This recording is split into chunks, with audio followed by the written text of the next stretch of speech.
Another training camp has started, Rube. How we feeling? Feel good. Feel good. I think I'm going to hold up. I feel like I reported in the best shape of my life. Did you? Yeah. Passed the conditioning test? We're all good to go? Yeah.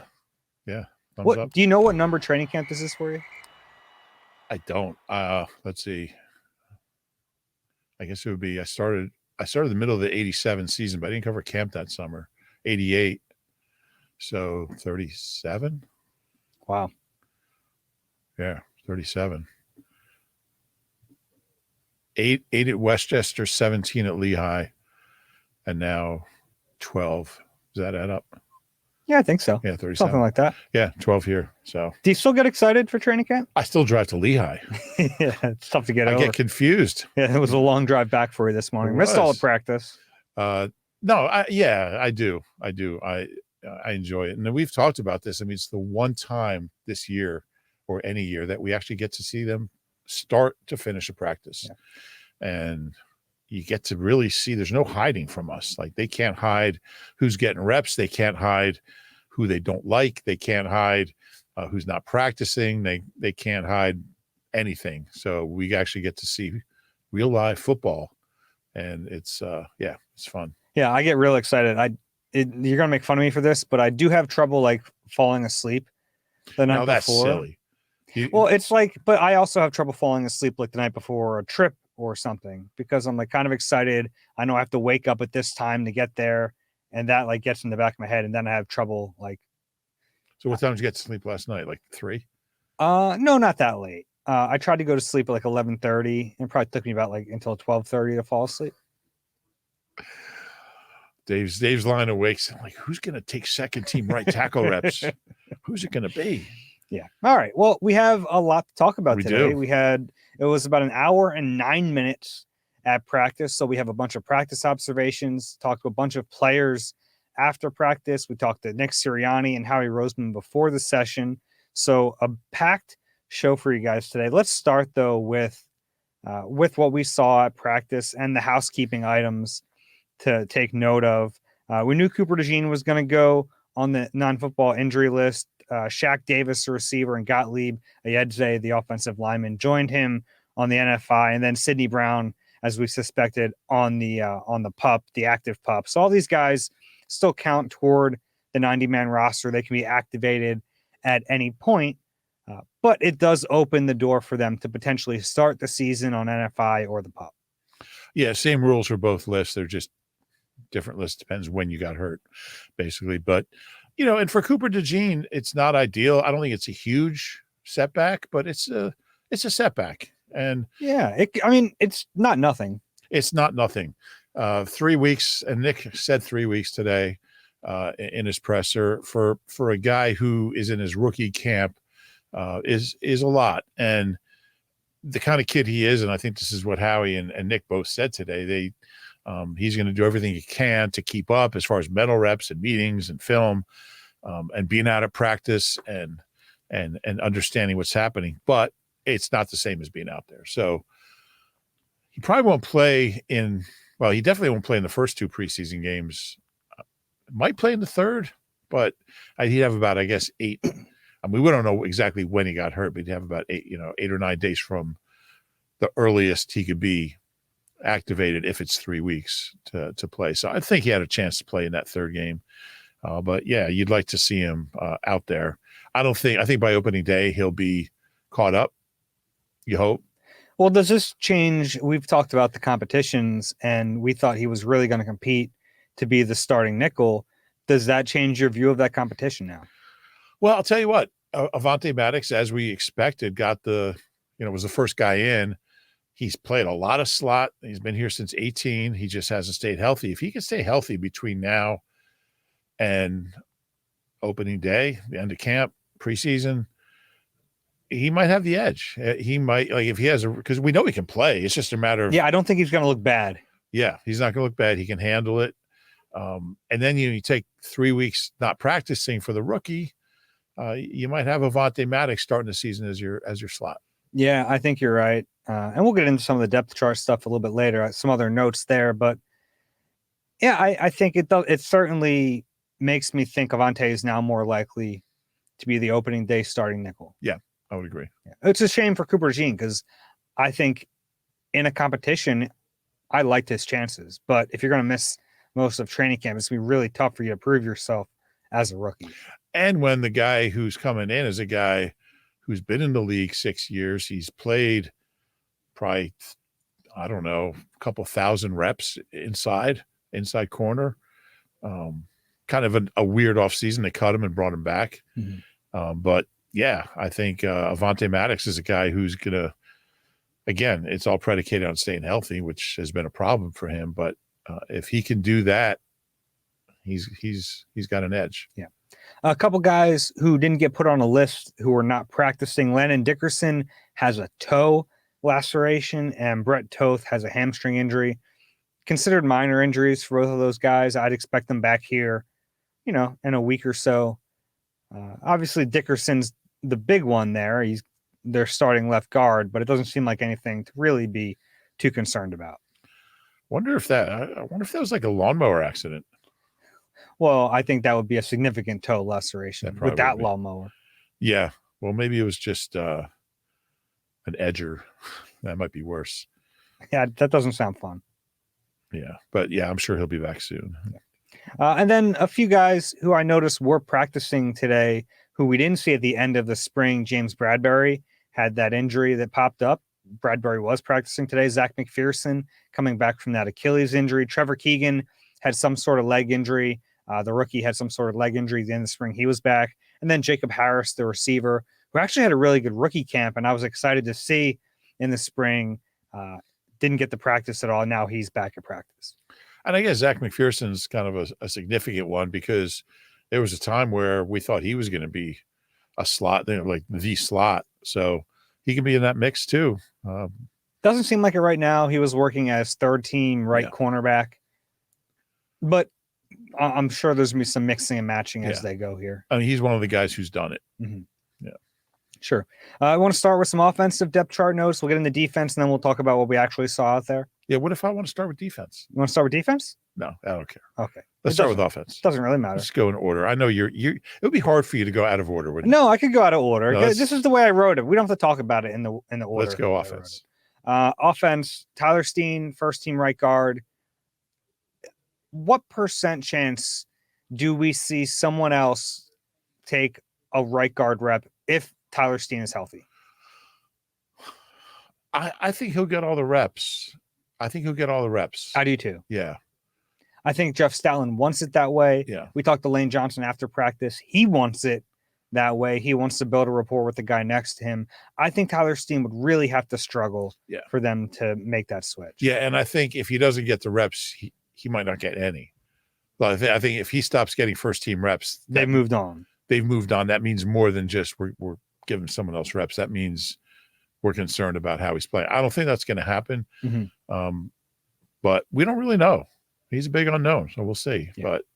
But I think at least for the first few weeks and leading up to maybe the second preseason game, I think you'll see all Tyler Steen. They're going to give him every chance to win this job, to keep this job. Yeah, and I think that makes sense. Sure. Now, it probably also would make sense to see him play more as a rookie instead of Suopeta, who they let walk after the season. But Nick actually talked, and we'll get to that, but he talked about, we don't like playing rookies, basically, which it is like, we will talk about that, but there's definitely a little bit of like an internal power struggle when it comes to that. Yeah. Yeah, no doubt. We know Stout likes to go with a guy like, I want him to get as many reps with the first team as possible. So I just don't see Stout changing anything until he changes it, unless he changes it. Now, the good news is they get a long look at the biggest competition with the first team right now because Mekhi Becton was in there at left guard for Dickerson, which we also saw in the spring. Dickerson missed some time with a non-injury excused absence. So without Dickerson in there is Mekhi Becton between Cam Jurgens and Jordan Mailata. So they're getting a chance to see Becton at guard. It's just not right guard right now. Yeah, big dude. He's huge. It's pretty amazing. You worry about him playing guard just with his height and it's very funny. I mentioned to someone today, the only way you can get a bigger guard than Landon Dickerson is by replacing him with Mekhi Becton. I don't really worry about it. The height is the big thing. Yeah. I don't know. I mean, if you're used to playing with Dickerson there, it's not that much difference. No, it's not. I mean, Dickerson's about as big as a guard comes. He is, and it's going pretty well. No, I don't worry about it either, but it is interesting to note. Yeah. Looking at the offensive lines, without Brett Toth, they have Matt Hennessy as the backup center right now. I think that could be his position this year if he's on the team. If he's on the team. Yeah. Which I think is still an if. It's an if. I think in that case, they would need to feel really comfortable with Dylan McMahon, who's running third team, the 6th round pick. Because I think you want a competent backup center. Jason Kelce was so durable, but that's not realistic for every player. Like he didn't miss time, but he's one of one. And Jurgens missed some games. So, Mm-hmm. I mean, he already missed as many games as Kelce in the last 10 years. Yeah. But yeah, I don't know if there's anyone else who could play center. So I guess it's McMahon or Hennessy right now. Max Sharping today was playing tackle. What do you make of that? I think they don't have enough tackles, maybe. I don't know. Yeah, it was kind of strange. I guess they kind of ran out of bodies. Maybe they like the Australian dude and Dankwa together on the third team. Maybe. That must be it. The Australian dude being Lakin Baklava. You ever had baklava? I think it's Vakalahi. Vakalahi, yeah. The only other note I had on offense, Paris Campbell, very clearly the wide receiver 3 right now. That could change, but he's getting those reps. Yeah, and if he gets them tomorrow, then you start to see that pattern. I think that's the pattern. I think he's right now the wide receiver 3. Yeah, I mean, I'm not comfortable. It's not a pattern until we see it multiple days, but it's trending that way. Mm-hmm. What do you think of that? I just don't think they have a ton of other options. And I think he's looked fine. I thought he made the most of his opportunities today. We'll get to that. I think he looks good. But the problem is with him, in his career, he's looked good in spring and summer, but it hasn't translated and he's gotten hurt. So I think it's almost like a little bit of fool's gold if he has a good summer, that they can convince themselves that this is going to work and they don't go and get reinforcements and they don't find more depth. And then they get into the season, he gets hurt. Would you take 2 years ago at the Colts, last year with the Colts, he had 61 catches. Yeah. 63 catches for 600 some odd yards, 3 touchdowns. You would take that. Oh, sure. But what are the chances that you get his one good year in the league? Yeah. That's 1 out of 5 years. So I guess it's 20%, but that was the only year he played a lot of reps too. Because he was available that year. Yeah. Yeah. It's not like he wasn't given an opportunity in those other years. Oh no, absolutely. But I mean, he has done it. I probably, it's not a high chance, but yeah, I mean, it's not like it could work out. I just think they've left themselves too thin in the likelihood that it doesn't. Yeah, no, I would agree with that. I do think that at least it's a guy who has had production in the league, even though it's limited. Mm-hmm. Yeah. Okay. Anything else on offense that I didn't mention? Like in terms of depth chart stuff? I think you covered it all. Okay. How about defense?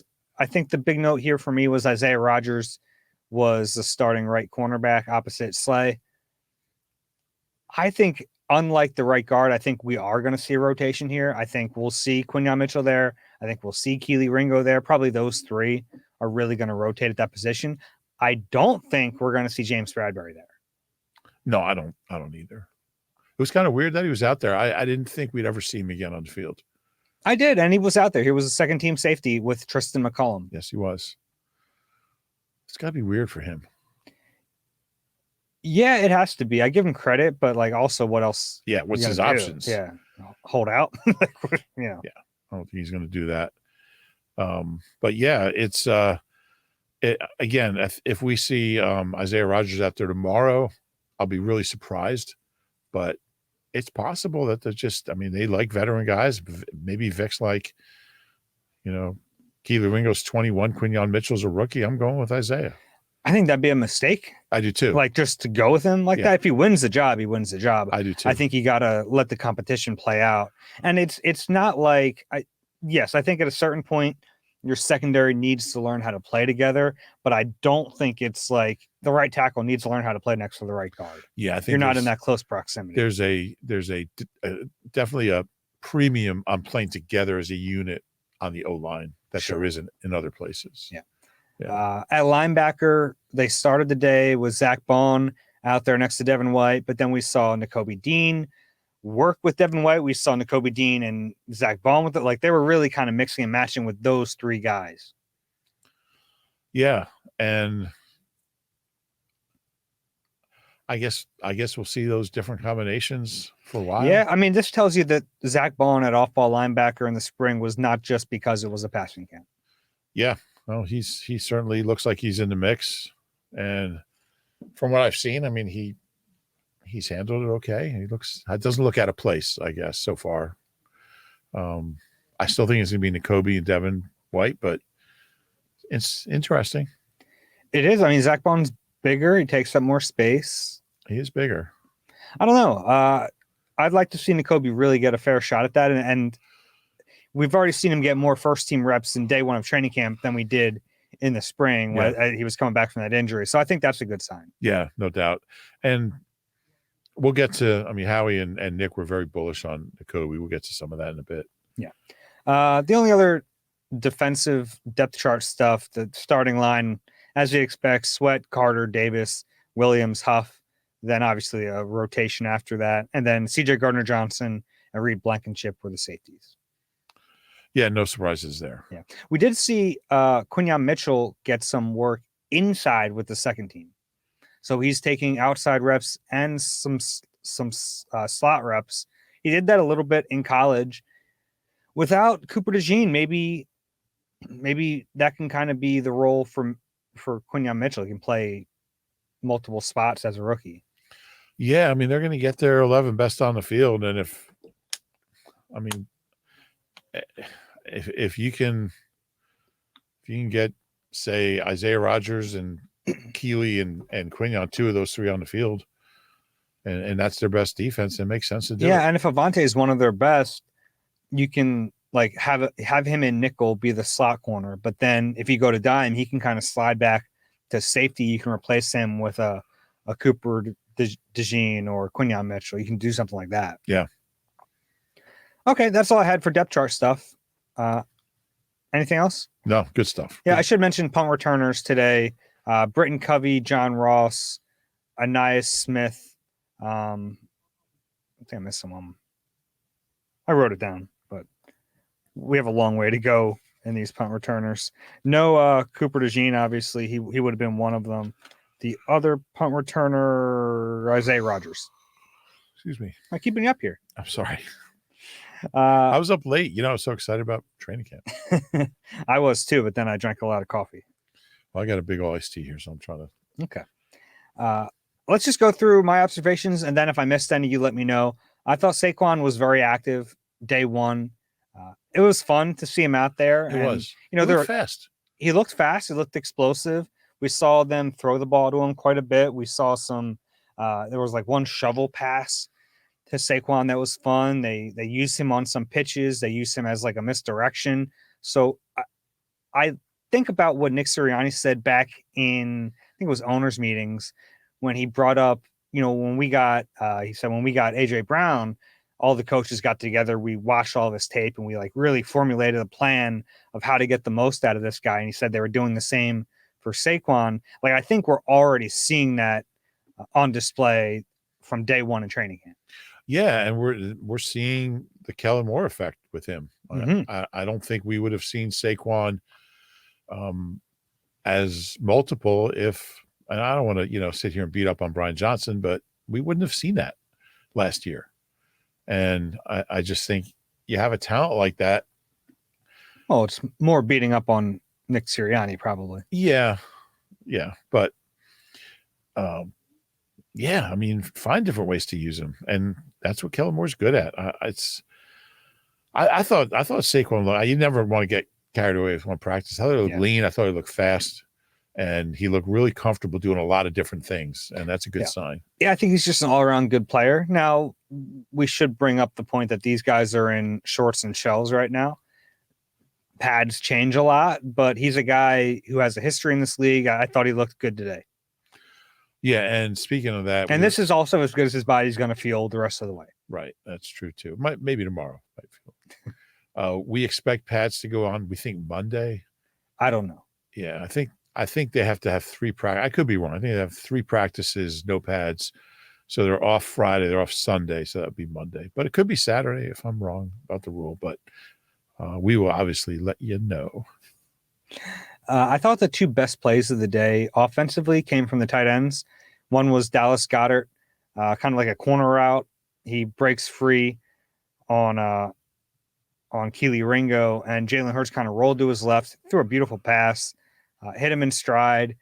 I thought it was a good play from Goddard, but also I thought Goddard had a tremendous training camp last year, and it ended up like not mattering during the season. So like, I take it for what it's worth, but big play of the day. Yeah, it was a nice looking rep. I like the other one that you mentioned, the Grant Calcaterra. Yeah, Grant Calcaterra up the middle of the field, kind of blanket coverage all over him, and Quinyon Mitchell was actually on him, and Kenny Pickett just laid it in there. I thought overall Pickett had like a whatever day, but that was his best throw. Yeah, the problem isn't. Yeah, I mean he throws the ball well when he throws it. Yeah, you've already seen my annoyance with Kenny Pickett. Or sometimes he'll like holds the football. Yeah, and it's a training camp practice. You know what annoyed the heck out of me today? And this is like such a stupid thing to get annoyed by. But in the developmental period, which is like the last period of the day, it's where all the guys who really like most of them aren't going to make the team, but they get. I like that Nick Sirianni does this. He lets these guys kind of get some time, show the coaches, get some tape out there. It's one play where Will Grier just wouldn't throw the football. Will Grier, throw the football, dude. Maybe you should write a column. Open letter, Will You Grier. Finally get the football in your hands. Throw it. He hasn't. I don't think he's used to it. He's probably thrown like 3 passes in like 11 years. I just like I can't imagine. You finally get your shot and you're going to hold on. Like try to zip it in there. Who cares? I forgot Will Grier was on the team. Yeah. Overall, I thought it was a good day for Jalen Hurts. I thought he looked crisp throwing the football. It wasn't like a ton of big plays over the top, but some underneath stuff. Him and AJ look like you'd expect him and AJ to look. I thought Jalen looked good physically, like running the football. There was one play in particular where it was like a fake pitch to Saquon, and it was a keeper he took off. He looks good right now. I think we were standing together at that point in that play, and I said, man, he looks fast. He looks faster than last year, I think is what I said. Yeah. And it just kind of, and I wrote about this the other day, like he's never been healthy at the end of a year. And they've got to find a way to get him to January. Maybe he can't get there in this kind of condition, but they've got to make it a priority to and you don't want to take away what makes him a good player, but they've got to find a way to get him to January as healthy as possible. So he looks like the guy we saw out there today, fast, healthy, explosive. The Jalen we saw in that one snap, I don't know if we saw the second half of the year. Yeah. And in general, I thought the offense looked good today. Yeah. I thought it was a crisp day for the offense. Whereas you look back at the spring and we had a very limited window, like in terms of the overall practices, we only saw a handful of them. But in the practices we saw, the defense was clearly ahead of the offense. It looked like there were some growing pains on that side of the football, learning this new scheme. And I think that was a little bit to be expected. And I came into this camp thinking, yeah, even if that's the case early on, like at a certain point, like they need to figure this out. They need to really get like important reps under their belt. I thought it was a really good sign that on day one, they looked as good as they did. Yeah, I would agree with that. And I think Hurts was one of the big reasons for that. Maybe Kellen Moore is also kind of in a bigger picture way. But for day one, I thought Jalen Hurts looked sharp. Mm-hmm. I liked the way he threw the ball. I liked the way he moved. Yeah, I agree with that. I thought the best defensive play of the day came from Zach Bond in a 7-on-7. He kind of drifted into coverage and batted down a ball for CJ Uzama. A pass, and it wasn't a perfect pass, but it was there. And I thought Bond made a good play on the ball, which is like... That was a Pickett throw. Mm-hmm. Yeah, it was a Pickett throw. I'm sorry if you said that. I don't know if I did. It was second team offense, second team defense. But yeah, you want to see those ball skills with Bond. If he's going to end up playing this year at off-ball linebacker, I think that's a really important play for him. Yeah, I think in general he looks comfortable in coverage. Yeah, he's a bigger guy though, and it's Yeah. like we thought of him as kind of like a sort of an edge rusher type. Yeah. So if he can look comfortable in coverage, that's going to go a long way. Yeah, no doubt.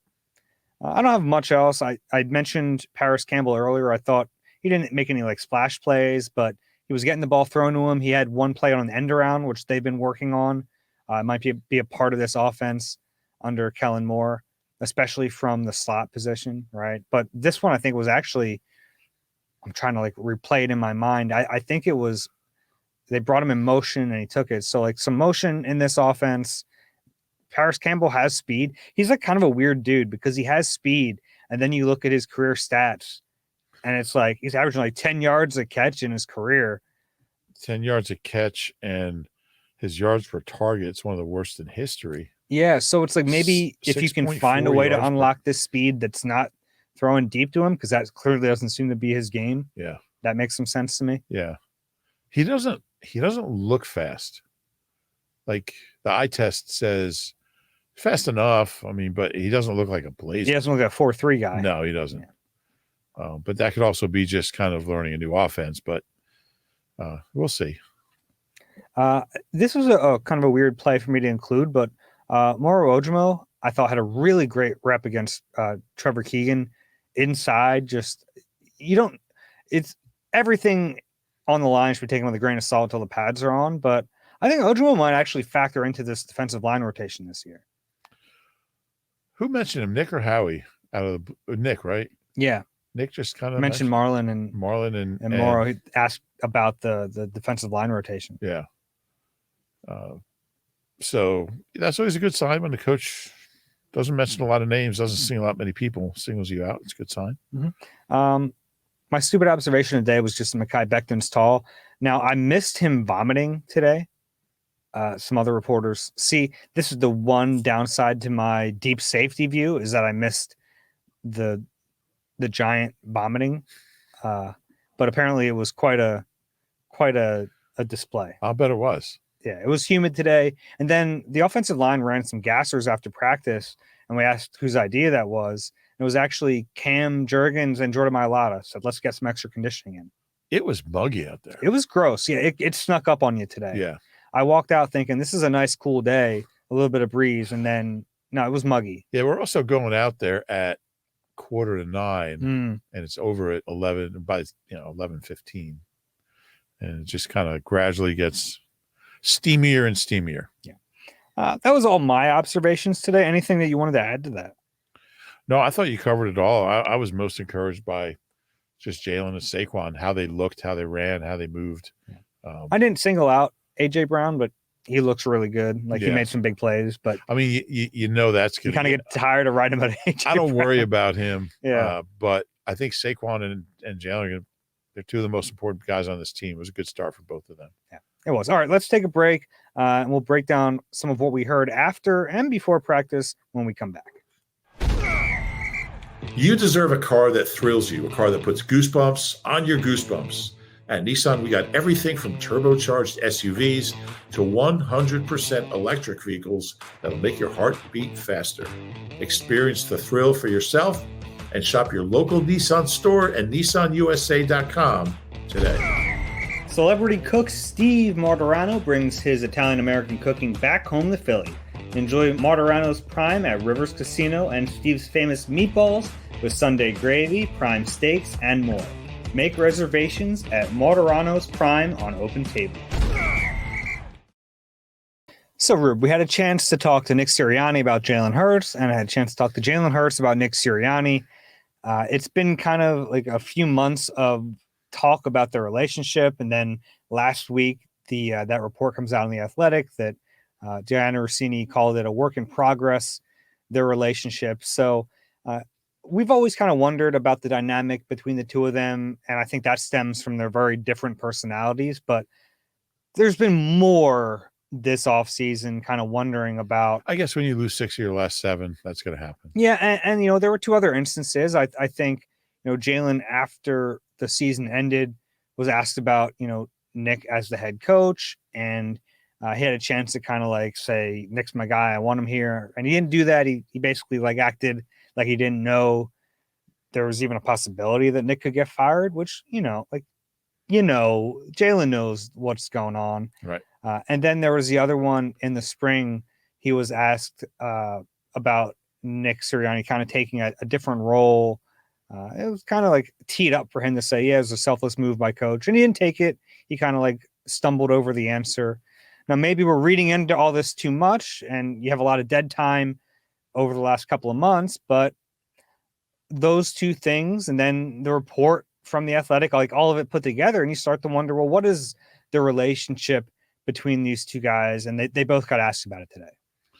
Yeah, they did. And it was kind of odd. I mean, Nick was first. He was before practice. And, he was kind of muted in his – he basically said, we're fine. I think they're fine. They're not pals. They're not best friends.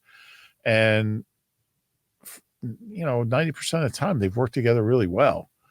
I think that's important to remember that the end of last year was only a small snippet of, before that, Jalen had won 27 of his last 30 starts. Yeah. So, do I think they're super close and go bowling together? I don't think so, but I think it's fine. I think the relationship's fine and where it has to be. Neither one of them was, effusive in their, like, I love that guy. You didn't get that. I didn't expect that, but it's obviously something they've heard for months and has bothered them. And, Nick said, we're fine. I'm fine with Jalen, and we work together well. I can't wait to keep working with him. And Jalen kind of interrupted the question and never really answered it. Yeah, he kind of went broad view of the whole thing. And during that kind of lengthy answer for Jalen, he mentioned that he trusts Jeff Lurie, he trusts Howie Roseman, and he trusts Coach Sirianni. He called him Coach Sirianni. And then there was a follow-up about his relationship with Nick, and that was when he said, I think we're in a great place. But then he did admit that, the relationship was tested last year. I'm paraphrasing here. But a lot of relationships were tested. Yeah, but he kind of indicated that he thinks had they all been on the same page, they would have had more success last year, which isn't breaking news. Like, I think we all know that, but I think it's notable when the quarterback comes out and says that. Yeah, no question about it. And Jalen's spoken so much about the lack of consistency in the coaching staff. And I don't know if it's hard to blame Nick for some of that, because Shane Steichen was going to go to Indy. And I thought Howie brought up a good point, and it's a point I think I've tried to, like, no one stays. If you're bad, they leave. If you're good, they leave. Right. Like, it's just the nature of this business. It's rare. If you get, like, if you're Patrick Mahomes and you have Andy Reid, like, okay, yeah, it's going to last for a while. Aside from that, especially if the best thing to do is to take away the offense from the head coach, yeah, it's not going to last. Marty was here like 11 years. Time to bring Marty back. Jalen likes Marty. Wise old Al. But it's something to watch. It's definitely something there's definitely work in progress, I guess, is fair. I kind of agree with your assessment, though. And maybe this is like reducing it too much, but if they win, it smooths over everything. Yeah. I think every relationship is tested when things go poorly. Sure. And, I think that's to be expected in a way. I think if the relationship isn't tested when things are going poorly, what are we doing? Like, well, it should be. Like, things aren't working well. Right. That was all about that. Jalen was asked about the 95% comment, and I really liked his answer. It was a little like, he like quipped back, which I like these kind of answers. He said, I know everyone has a different opinion on this. I should reference what I'm talking about. He said that the offense was 95% new, which, some people in the organization have said, like, that's not all that true. And he said, I know everyone has a different opinion on that statement, but everyone is not the quarterback. So from his perspective, it is that new. Yeah. Yeah. We should have more time with Jalen. I want to ask him about his foundation. and we didn't get there. We kind of ran out of time. Yeah. We didn't mention that yet. He started up a foundation. Yeah. Yeah. He does a lot of good stuff. You wrote a story about it. So anyone wants to read about it, check out Dave's story. They're really active right in this community, which is important. A lot of guys have foundations and do stuff in their hometowns. Jalen's, which is fine. There's nothing wrong with that. Yeah. But I like the fact that Jalen, he's doing it here. Even like the Zach Ertz stuff. He doesn't even play here anymore. And he's got, puts a lot into his foundation and what they do right here in Philly. Anything else from Jalen that stood out to you? I don't think so. No, I don't think so. He brought up the importance of working with some of the guys in the off season, but that's not new. He makes an effort to do that. I think that is important. I thought he spoke with a lot of energy and kind of, I don't know, sometimes he just gets up there, mumbles, and you don't really know what he's saying. He doesn't seem super committed to what he's saying, but I liked his delivery, if that makes sense. Yeah, and look, that is such a small part of like leadership. Sure. It's talking to us, but it is a part of it. Yeah. And the way he presents himself to the world matters, like, because he's a representative of the team. He's one of the biggest representatives of the team. I agree with that. And I wonder how much of that was a conscious effort. With him, I'm guessing it was. Yeah, I don't think anything is left to chance with Jalen. Now, I wish you would talk a little louder because, man, that tent was hard to hear. And we were in this little tent today, and the kids next door to us in the other tent were excited, rightfully so. But, man, I was trying to hear Jalen. I was leaning all the way in. I couldn't hear him. He's a soft talker. So they moved our interview tent from the middle of the practice field area, I guess pretty much the middle, down to the very end. I guess that would be the north end, closest to CVS, where the 10th inning used to be. Used to be a little restaurant there. Anybody remember the 10th inning out there? I don't. You don't remember the 10th inning? No. Yeah. Anyway, it was very loud. It was hard to hear. Yeah, especially with Jalen. Some of the other guys talk louder. I don't know. Why would they put us next to a tent with 200 screaming 12-year-olds? I'm starting to think they don't like us, Dave. No comment. That was all I had there. I'm trying to think who else we talked to. Brandon Graham, good to talk to BG. He said that this summer, if you noticed him out doing everything, that was conscious. He wants to enjoy every bit of this farewell tour and everything that comes with it. So he basically said anything anyone asked him to do this summer, he did.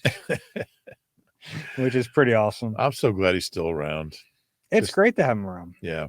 Just for purely selfish reasons. And I don't think you'll find a better fourth edge rusher. Hopefully for the Eagles, he's fourth. Yeah.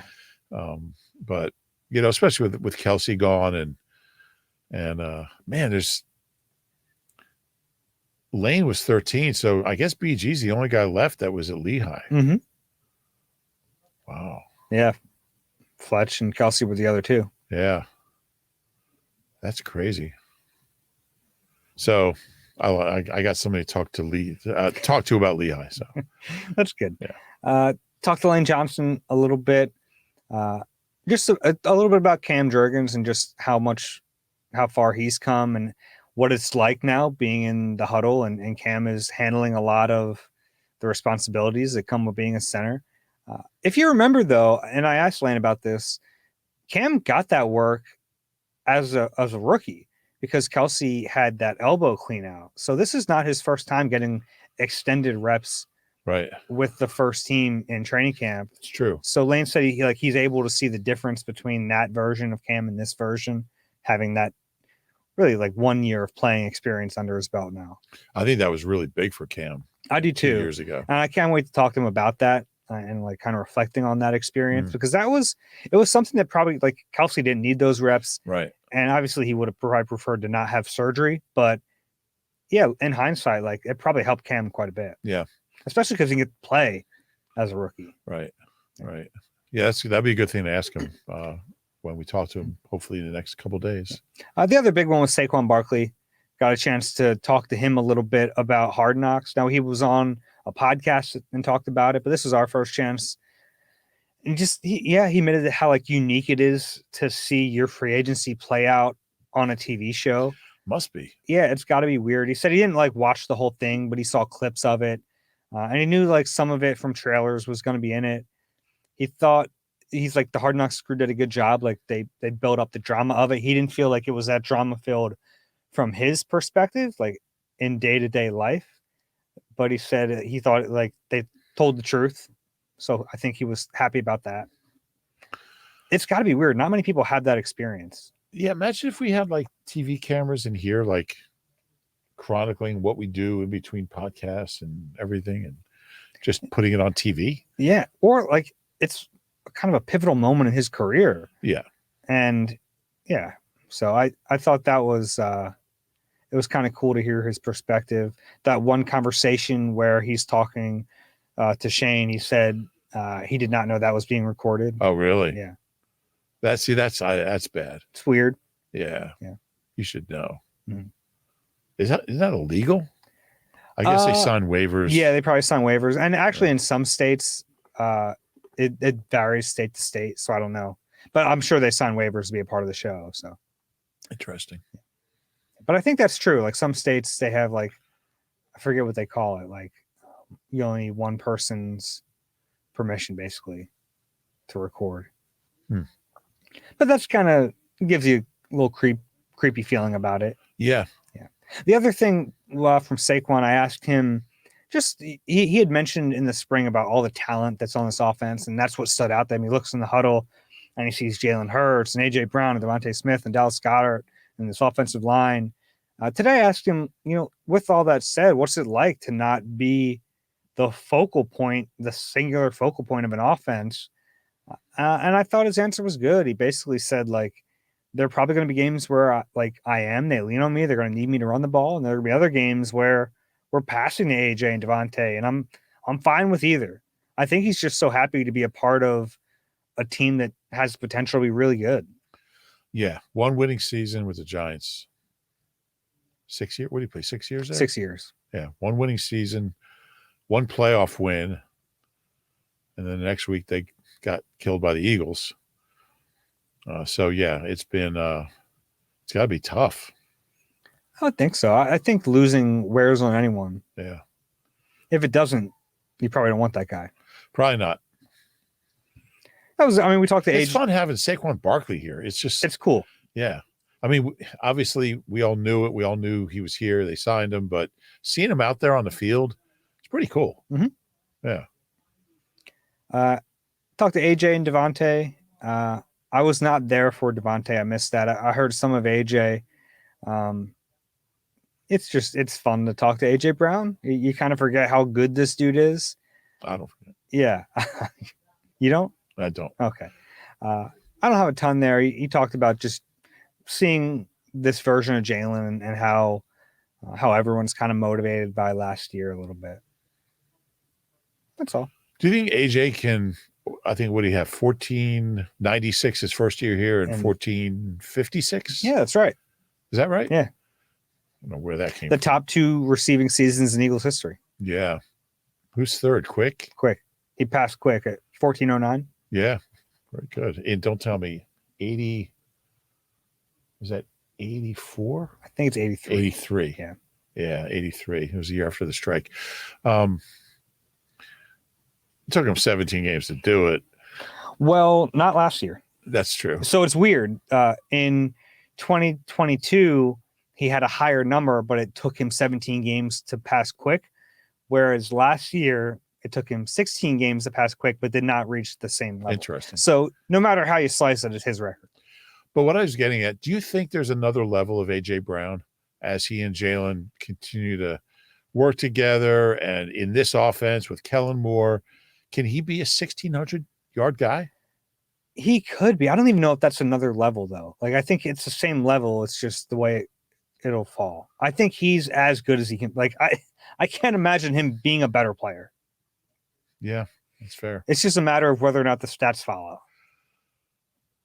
I guess the question is, though, like in this offense with the other weapons, can he get to some of the numbers you see, I don't know, Jefferson. But I also don't know if you want him to. Like, you know what I mean? Like, I don't know if it matters because Devontae needs his, you want Dallas Goedert to be an effective piece. I think Saquon has the ability to put up big numbers. So, like, what would you rather have? Like, would you rather have a 1650-yard season from AJ, or would you rather it be spread out a little bit more? Well, I write a weekly stats column, so Okay. I kind of like the big numbers. But do you see what I'm saying? Like, well, I think you'd win either way. Yeah. But you're probably more dangerous if it's spread out a little. Yeah. Yeah. And it's not like spreading it out for the sake of spreading it out. No. You have players who are worthy of the football. Absolutely. Yeah. How about from Nick and Howie? We talked to the dynamic tag team comedy duo before the start of practice. What'd you make of talking to those two? It is probably our last time to talk to Howie until after the season. Yeah, unless like there's a trade deadline move. Sometimes even then he doesn't. He talked for who was the receiver from the Bears? I don't remember his name. Caught a touchdown against Golden Tate. Golden Tate. He talked that day. That was a while ago. It was. That was 2018. 2018, yeah.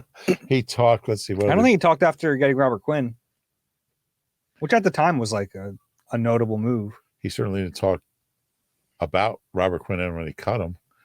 But yeah, no, you're right. I wish we could talk to Howie more often. I asked him about, like, you see the holdouts around the league, CeeDee Lamb. We know what's going on with Hassan Reddick, and there's a couple other. And I mean, I asked you this question the other day, like, who's the last Eagle under contract to hold out? I can't think of one. I mean, there had to be one at some point, but who was signed and didn't come to a mandatory practice. They even got Zach Ertz to show up. Yeah. Like, that was their last, like, kind of contentious thing. Right. And he showed up looking like the extra member of a boy band. Well, he is. He is. Yeah, I think that's really important. And he talked about how you can't do that without Jeff Lurie, which is true. He's cutting the checks and he's allowing Howie to sign guys early. But I think it's so important as far as I just think those holdouts they're not good for anybody. They're not good for the player. They're not good for the team. They're a distraction at an important time. And the Eagles have found a way to just eliminate that. And I'm going to look it up by our next podcast, which will be tomorrow. I'm going to find out the last player to hold out. I mean, it might have been Shady or Deshaun. Macklin never did. I'll look it up. It's been a long time. Mm-hmm. Yeah. It might have even been before Howie. Potentially. Yeah. I feel like we're probably missing one. It used to happen all the time. Yeah, no, I agree with you. I mean, when Brayman was the owner, he had, I think, 20 guys holding out. It's a good thing to avoid. Yeah.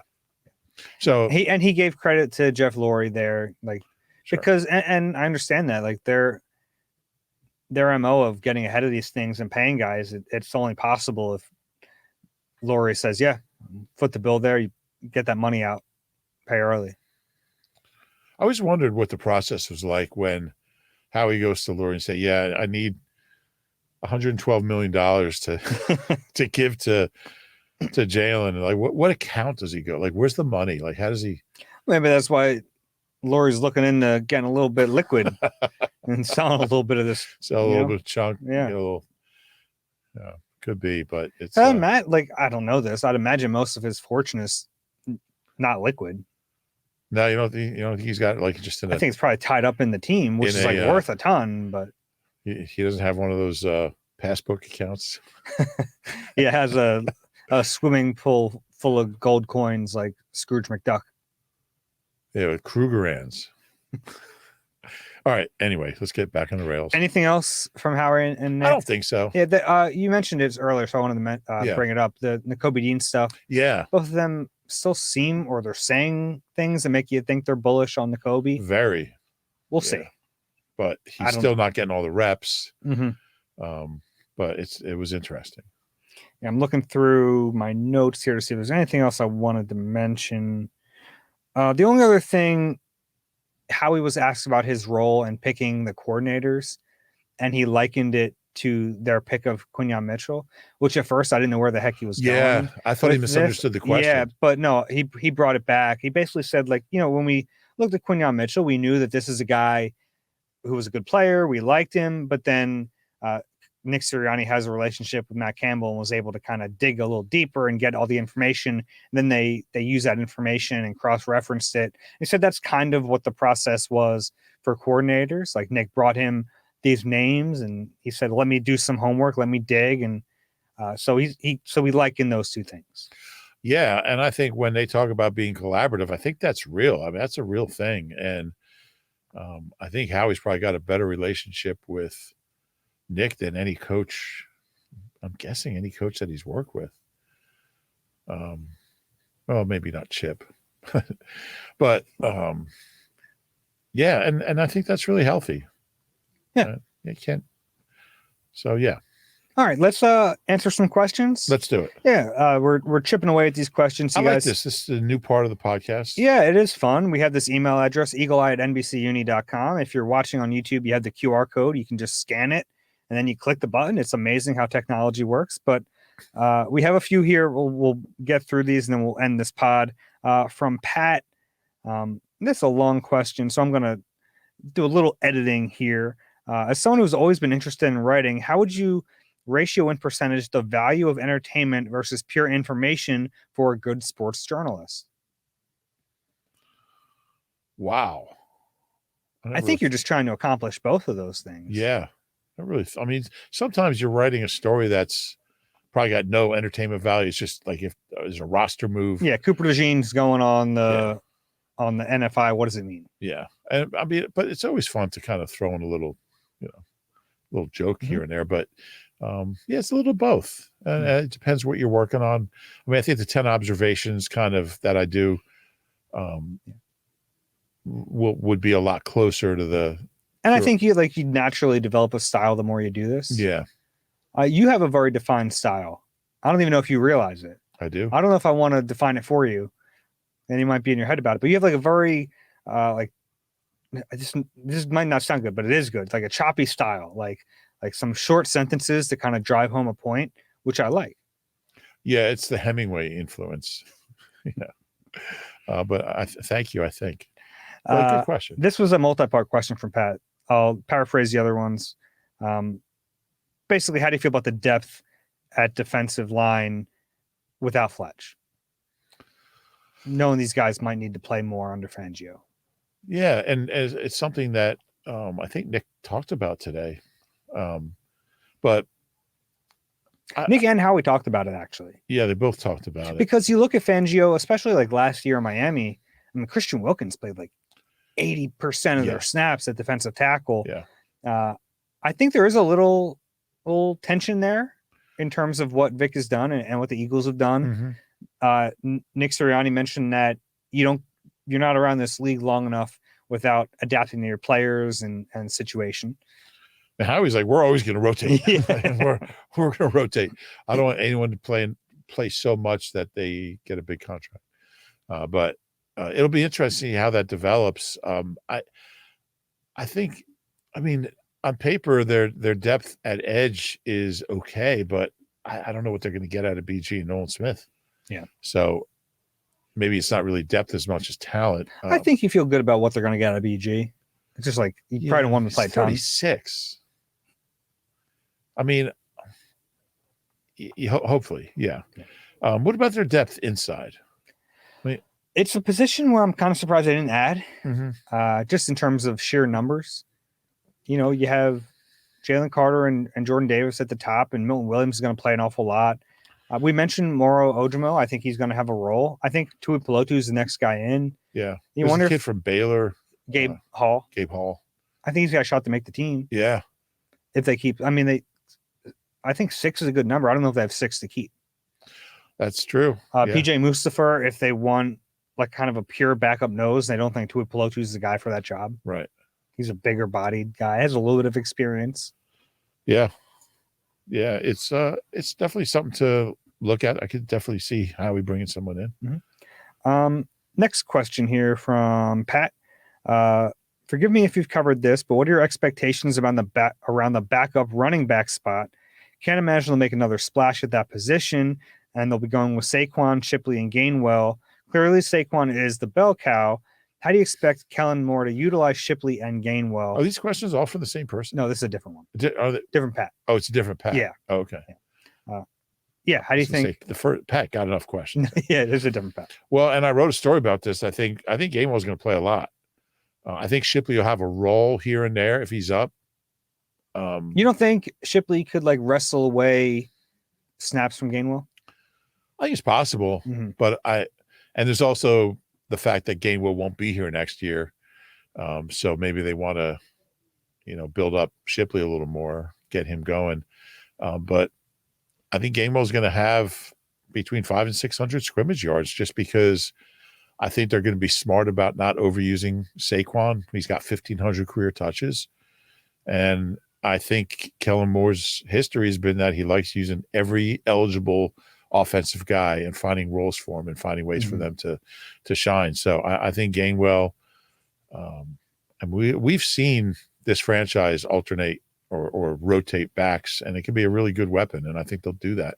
I think Saquon will be the guy, but I think you'll see a lot of Gainwell. Do you think there's more of a push at this position, knowing that, if you have a Will Shipley for 4 years, this might be the bulk of his time here, whereas like another position, you might be preparing for the long haul, where you have a running back, if you can get good running back play for 4 years for cheap, try to like maximize it. Yeah. Yeah, could be. Next question, and this is a good way to end it because it's like one for me, one for you. Question from Todd. Love your show. Our entire family listens regularly, even though we're scattered across the U.S. Probably a stupid question, but we love the birds and Sasquatch. So, Dave, what is your obsession with Squatch? Can you get into it a little bit? I don't think it's an obsession. You've probably seen me if you're watching the pod. Sometimes I have a hat that has a Bigfoot on it. I have a mug that has it. I've just taken a bunch of trips to the Pacific Northwest, and I think it's kind of as far as like those things go, I think it's kind of a cool one. I like the stories about Bigfoot. Have you ever seen Bigfoot? I have not. I'm still searching. Don't know if I believe in a Bigfoot, but I like the idea of believing in a Bigfoot. If the Eagles signed Bigfoot, where would they put him? Would he be? Great question. Glad you asked. He'd obviously be on the line. I think I'd give him to Jeff Stoutland. He'd be a heck of an offensive tackle. Yeah, I'm thinking right tackle. Yeah, the heir apparent to Lane Johnson. Yeah. Bigfoot. Imagine Jersey, Bigfoot on the back. All right. Last question here from Matt. Question for Rube.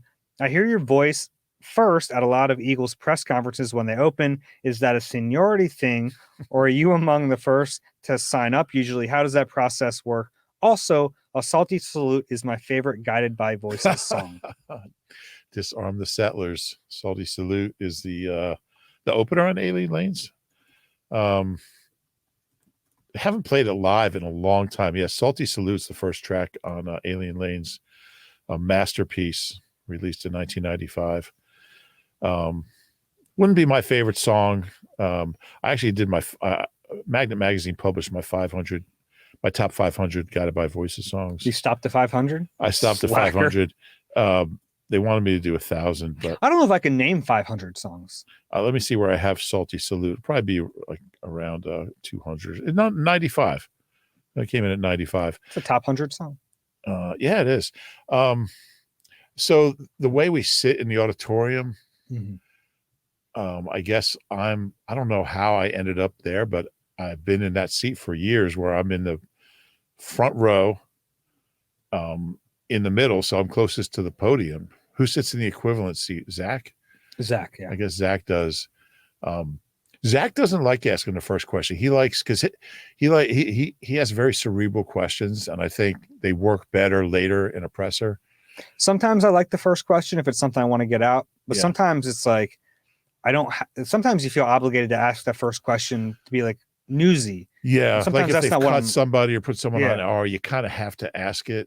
And but that's more of an issue on the Zoom calls because you don't know when you raise your hand, you don't know if you're gonna be first or fifth or whatever. So if you're in the room, you can wait. But I don't really know. I don't really know how I ended up there. Or I think part of it is you want to make sure you get your question in because we have limited time, and We don't know how much time we're going to have. Sometimes people are a little timid at the beginning, so you can sneak it in. Yeah. And then it becomes a free-for-all after that. Yeah. And that never happens with the first one. Mm-hmm. So you kind of have a free shot pretty much, especially where I'm sitting, because, Nick's eyes or whoever it is, Howie, are going to look right at you. So, yeah. That's all. Good first day of training camp. Yeah. All the training camp pods might not be this long. We'll see. No, I don't think they will. Probably not. If but you like first day, if you like and enjoy the Eagle Eye Podcast, please do us a favor, rate and subscribe wherever you get your pods. If you're watching on YouTube, do us a favor, click like and subscribe. Anything else, Rube? No, I was wondering, who's your favorite band, and why don't you have their top 500 song somewhere? I don't know if I have a defined favorite band. Yeah, I don't think I do. Okay. Yeah. Well, we'll have to work on that. I'll work on that. All right. Take care, everyone. We'll talk to you. Let's check the calendar tomorrow for day 2 of training.